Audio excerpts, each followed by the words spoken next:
Repetition आ रही।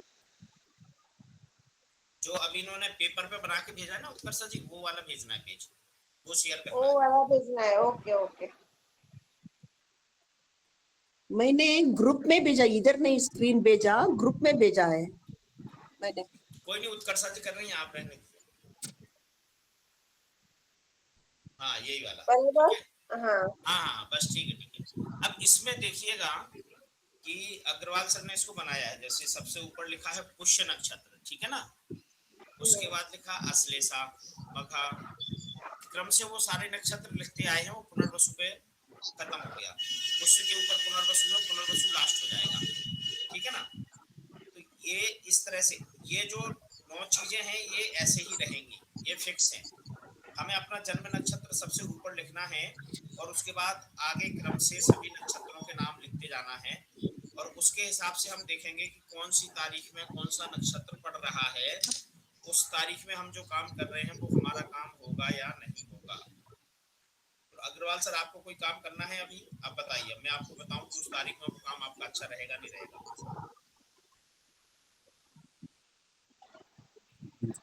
मेरी आवाज नहीं आएगी? अच्छा अच्छा, आपकी आवाज नहीं आएगी। ये भी अच्छा है।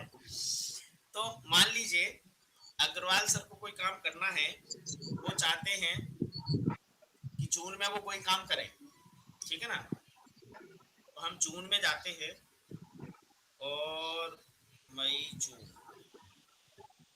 जून में हम एक डेट ले लेते हैं, कोई भी रैंडम डेट। हमने जून में 25 तारीख ले ली, 25 जून को इन्हें कोई काम करना है, ठीक है। 25 जून को एकादशी है, शुक्ल पक्ष, स्वाति नक्षत्र है। अब स्वाति नक्षत्र है तो हमें ये देखना स्वाति इसमें कहाँ लिखा है, ठीक है ना। तो स्वाति देखिएगा, चित्रा के नीचे स्वाति आएगा, पुष्य, आश्लेषा, ऊपर से देखिए पहला, दूसरा, तीसरा, चौथा, पांचवा, छठा, सातवां, आठवां नक्षत्र जो है वो स्वाति लिखा हुआ है, ठीक है ना। सर कौन सा डेट है सर, मई में, जून में? 25 जून को आप गूगल पे सर्च करेंगे 25 जून को कौन सा नक्षत्र है, तो उसमें लिखा हुआ आ जाएगा स्वाति नक्षत्र है। 25 मीन्स 25 हाँ? 25 जून को कौन सा नक्षत्र है? 20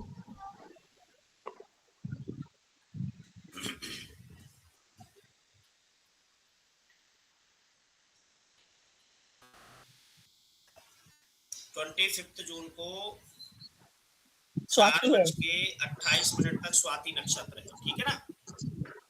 हाँ। तो स्वाति लिखा है इनके मित्र। स्वाति मतलब को, उस दिन स्वाति को क्यों सिलेक्ट किया आपने? 25 तारीख को स्वाति नक्षत्र इसलिए सिलेक्ट किया है। क्यों, वही क्यों सिलेक्ट किया? हेमराज सर को 25 तारीख से एक काम शुरू करना है। ओके। तो उन्होंने देखा कि मैं 25 से काम शुरू कर सकता हूँ या नहीं कर सकता हूँ। ओके। तो उन्होंने अपनी सारणी बनाई, 25 तारीख का नक्षत्र देखा, 25 तारीख का नक्षत्र देखा तो उसमें मिला स्वाति नक्षत्र। ओके। तो स्वाति नक्षत्र उनके नवतारा चक्र में मित्र समूह में है। मित्र में, ओके ठीक है। तो मित्र समूह में है तो इस दिन जो ये काम करेंगे उस काम में इनको सहयोग मिलेगा लोगों से, ओके, समर्थन मिलेगा लोगों से, मित्रता बढ़ेगी, ठीक है ना उस दिन कोई। तो अब इस लाइन में 3 नक्षत्र हैं, स्वाति है, शतभिषा है और अरिद्रा है। इन तीनों नक्षत्रों में ये जब भी कोई काम करेंगे उस समय इनको मित्रता मिलेगी, लोगों से सहयोग मिलेगा और समर्थन भी मिलेगा इनके काम करने के लिए, ठीक है। अब आपको ये 9 चीजें लिखनी है, ये जो इसमें पहले लिखी हुई हैं। उत्कर्षा जी हाँ इसको बोलिए सर। चेंज कीजिए और जो चार्ट है नीचे वाला इसको शेयर कीजिए। हाँ ये वाला चार्ट, ठीक है ना। अब इसमें आपको लिखना है ये 9 चीजें जो पहले की हैं इसकी, जैसे जन्म है, संपत्त है, विपत्त है, क्षेम है, प्रत्यरी है, साधक है, निधन है, मित्र है और अति मित्र। ये 9 चीजें आप लिख लीजिए पेपर पे, पेपर पे इनको लिख लीजिए, 9 चीजों को ना पेपर पे लिखिए। मैं बताता हूं कि जब जन्म नक्षत्र होगा तो जन्म नक्षत्र के जो नक्षत्र होंगे उन नक्षत्रों में अगर आप कोई काम शुरू करते हैं तो आपको लाभ होगा, हानि होगी, क्या होगा, ठीक है ना। तो इसी तरह से मैं 9 के 9 में आपको बता दूंगा कि बहुत सिंपल सा, बिना जो कोई भी ऐसा व्यक्ति जो नाम मात्र को भी एस्ट्रोलॉजी नहीं जानता है, वो पंचांग देखना नहीं जानता, कुछ भी नहीं जानता है, लेकिन उसको ये पता है कि मेरा जन्म नक्षत्र जो भी है वो जन्म नक्षत्र है और मुझे कौन से नक्षत्र में काम करना है, वो आपको अपना जन्म नक्षत्र सबसे पहले लिखना है और उसके बाद ये 27 नक्षत्रों के नाम क्रमशः लिख देना है। लिखे जाएंगे इसी क्रम में, मतलब जहां आपका नक्षत्र आ रहा है उससे अगले नक्षत्र लिख करके फिर जो ऊपर पहला नक्षत्र है वहां से शुरू करके सारे 27 नक्षत्रों के नाम आप लिखोगे उसमें, ठीक है। अब उसमें जो 3 विशेष रूप से इसमें जहां पर लिखा है, जैसे विपत है तीसरे नंबर का, इसमें जो जो नक्षत्र आ रहे हैं उनमें हमें कोई कार्य आरंभ नहीं करना है। क्यों? अगर विपत नक्षत्र में हमने कार्य आरंभ किया तो उसमें कष्ट आएगा, विघ्न आएंगे, बाधाएं आएंगी, काम रुक जाएगा, ठीक है ना। विपत में अगर हम काम करते हैं तो, और प्रत्यरी में 5वां नंबर, 5वां कौन सा है? प्रत्यरी। सर खेशमुख का काम क्या मीनिंग है? खेशमुख शेम, वो शेम है, एक्चुअली शेम है, हाँ वो खेस में सेम लिखा है, है, ओके वो शेम है, शेम, शेम। हाँ सेम। भलाई भलाई के छठी लिए। वाला अच्छा, छा और ए और माँ, शेम, ठीक है ना। प्रत्यरी शेम, मतलब मेरे बेटे का स्वाति नक्षत्र है ना, सेम। अच्छा, हाँ तो वो स्वाति नक्षत्र आप जो जन्म लिखा है उसके साथ में लिखोगे पहले, जहाँ कृतिका लिखा है ना वहां हाँ स्वाति लिख करके, और फिर स्वाति के बाद विशाखा, अनुराधा, ज्येष्ठा, मूला, पूर्वाषाढ़, उत्तराषाढ़, श्रवण, धनिष्ठा, सत्विशा, उत्तराखंड पूर्वा श्रावण भाद्रपद, उत्तरा भाद्रपद, रेवती, अश्विनी, भरणी, कृतिका, रोहिणी, मृगशिरा, आर्द्रा, इस तरह से लिखोगे आप, ठीक है ना। वहां से लिखना शुरू करना है, वो नंबर 1 पे, जन्म के सामने नंबर 1 पे आ जाएगा वो नक्षत्र, और फिर उसके बाद ये नक्षत्रों की सारणी ऐसे बन के आ जाएगी आपकी पूरी, ठीक है ना। हाँ अब इसमें जो 3 इसमें चीजें लिखी हैं, एक तो विपत है, एक प्रत्यरी है और एक निधन। निधन मतलब वध, जगह जगह आपको वध लिखा हुआ मिलेगा। इन तीनों में जो 9 नक्षत्र हैं उनमें कोई काम आरंभ नहीं, उसमें आप कोई काम नहीं करेंगे। अगर उसमें आप काम करते हैं तो आपको परेशानी होगी, बाधाएं आएंगी, काम रुकेगा और काम खत्म हो जाएगा, ठीक है।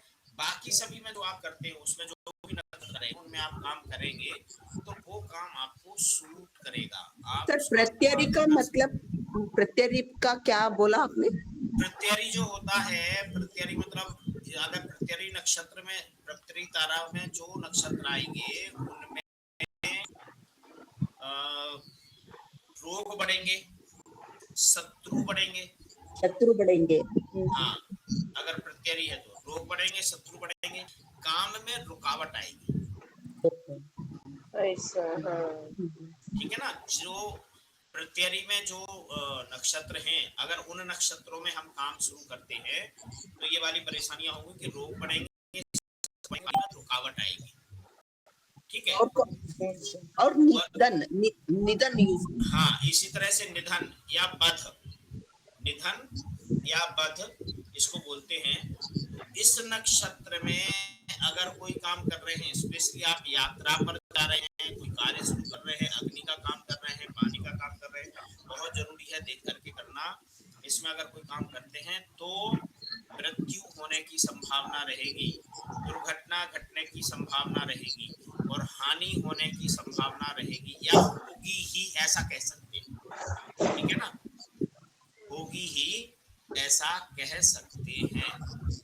तो ये जो 27 नक्षत्र हैं इनको देख करके हम बिना किसी से पूछे हुए भी अपना कार्य, हमें वो सूट करेगा, उस समय में ठीक रहेगा नहीं रहेगा, सही होगा नहीं होगा, हम उसको कर पाएंगे नहीं कर पाएंगे, ये सारी चीज आप इससे जान सकते हैं, ठीक है। बढ़िया सर, बढ़िया, थैंक यू सो मच। लेकिन सर ये 9 वर्ड है, इनका मीनिंग पूरा मालूम होना चाहिए। हाँ, अब ये जो 9 वर्ड हैं इनका मीनिंग आपको लिखना पड़ेगा, एक बार लिख लीजिए, हाँ ठीक है। हाँ मैं लिखवा देता हूँ, तो आप इसको लिख लीजिए, है ना। ओके।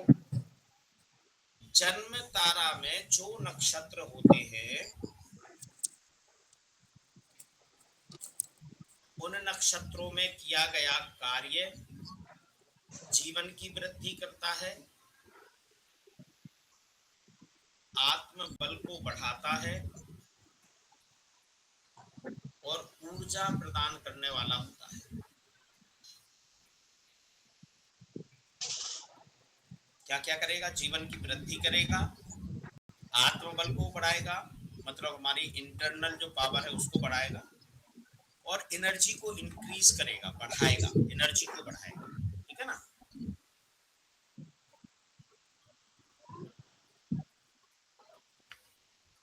फिर दूसरे नंबर पे है संपत्ति। संपत्ति जैसे नाम से ही पता लगा, संपत्ति मतलब संपत्ति।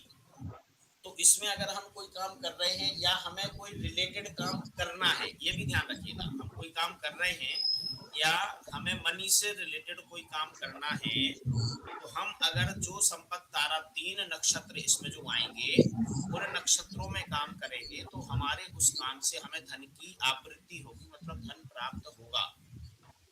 तो इसमें क्या है? धन मिलेगा, लाभ होगा और समृद्धि बढ़ेगी, ग्रोथ होगी, ठीक है ना। धन मिलेगा, गेन होगा, लाभ होगा और समृद्धि बढ़ेगी, ठीक है, हो गया। तीसरा है विपत्त। अब विपत्त तारा में कोई कार्य करते हैं तो उससे क्या होता है? अगर विपत्त तारा है और उसमें जो ये नक्षत्र, जैसे मान लीजिए इसमें जिनका कृतिका में जन्म हुआ है और उनका अगर मृगशिरा, चित्रा और धनिष्ठा में वो कोई काम करते हैं तो उनको क्या प्रॉब्लम होगी? उनको अगर वो इन 3 नक्षत्रों में काम करेंगे, मृगशिरा, चित्रा, धनिष्ठा में, तो उन्हें बार बार कष्ट आएंगे, विघ्न बाधाएं आएंगी, विघ्न होगा, कार्य में रुकावट आएगी और बाधा आएगी, मतलब वो कार्य किसी न किसी तरह से रुक ही जाएगा। पहले तो शारीरिक कष्ट हो सकता है ना, फिर परिवार में कोई विघ्न आ सकता है, फिर काम में कोई बाधा आ सकती है, रुक जाएगा काम, ठीक है ना। इस तरह से तारा में जो नक्षत्र हैं उनमें हमें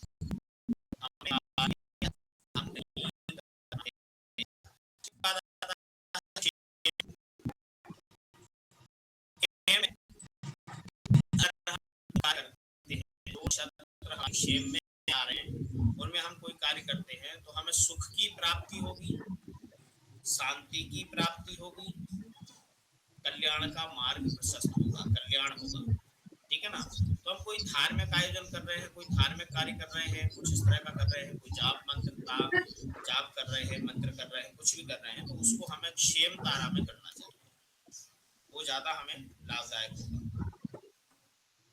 रिपीट कीजिए सर। क्षेम तारा में सुख मिलता है, अर्थात सुख मिलेगा, शांति की स्थापना होगी, कल्याण का मार्ग प्रशस्त होगा, कल्याण होगा, मतलब जो भी कार्य करेंगे वो कार्य पूर्ण होगा। कल्याण का मतलब होता है पूर्णता, शुभ होगा, सब शुभ शुभ। यस यस, सब शुभ होगा। देन प्रत्यरी है। अगर प्रत्यरी में हम कोई कार्य करते हैं,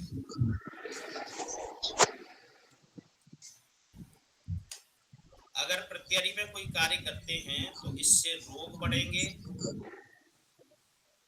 शत्रु बढ़ेंगे और रुकावटें आएंगी,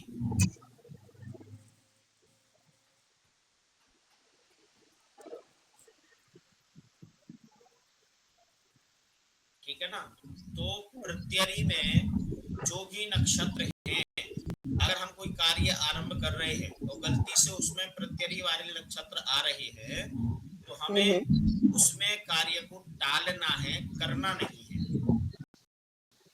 शुभ कार्य करना नहीं, कोई शुभ कार्य, कोई भी शुभ कार्य आरंभ नहीं करना है, उस कार्य को करना नहीं है, नहीं तो रोग बढ़ेंगे, शत्रुता बढ़ेगी और कार्य में रुकावट आ जाएगी।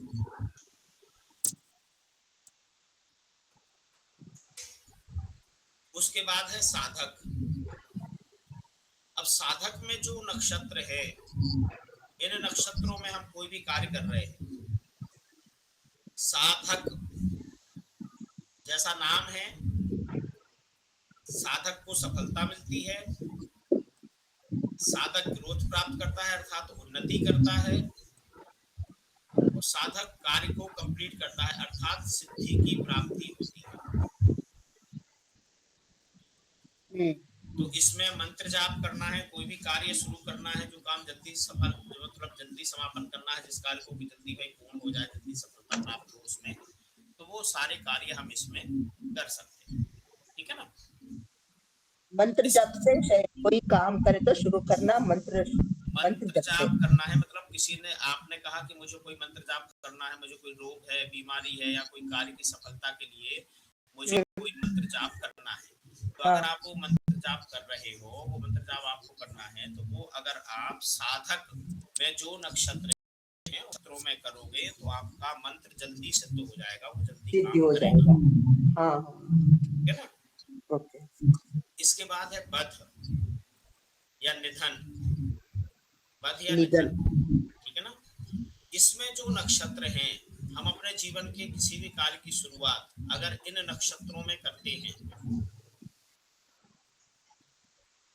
तो मृत्यु होने की संभावना रहेगी, दुर्घटना घटने की संभावना रहेगी, अर्थात मृत्यु हो सकती है, दुर्घटना घट सकती है, और कार्य में हानि हो सकती है। अरे विघ्न,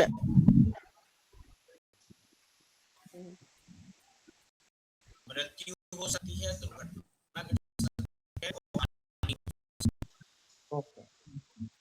तो हमें जो भी बध तारा है अर्थात उसमें जो नक्षत्र है उनमें कार्य का आरंभ नहीं करना है। ठीक है। इसके बाद है मित्र। मित्र वाले जो नक्षत्र हैं, इनमें अगर हम किसी कार्य का शुभारंभ करते हैं तो हमें लोगों से मित्रता बढ़ाने का अवसर मिलेगा, लोग हमारा सहयोग करेंगे, हमें सहयोग प्राप्त होगा। उससे सहयोग, मान लीजिए किसी को लोन लेना है, ठीक है, तो वो लोन इन नक्षत्रों में लेगा तो उसको बैंक जल्दी सपोर्ट करके लोन दे देगा। या मतलब हमें किसी से हेल्प लेनी है या कोई कार्य करना है तो हम उसको जब हम करेंगे तो इन नक्षत्रों में करेंगे, जो मित्र में हमारे नक्षत्र है उनमें हमें सफलता बहुत जल्दी प्राप्त होगी, समर्थन भी मिलेगा लोगों का। चुनाव लड़ना है, कोई भी कार्य करना है जिसके लिए समर्थन की आवश्यकता है, लोगों के सहयोग की आवश्यकता है, तो उसमें समर्थन भी मिलेगा। देन है अति मित्र। अति मित्र, तो जो मित्र अच्छा है तो अति मित्र तो और भी अच्छा होगा।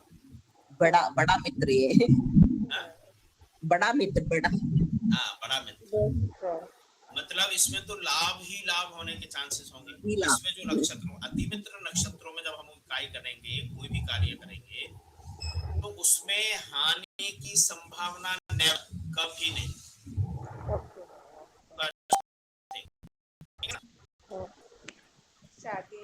जो हमारे अच्छे कार्य हैं वो सारे कार्य होंगे इसमें, वो कार्य पूर्णता को प्राप्त होंगे। तो हम इसमें कोई भी कार्य हमें करना है और इन नक्षत्रों में हम करते हैं,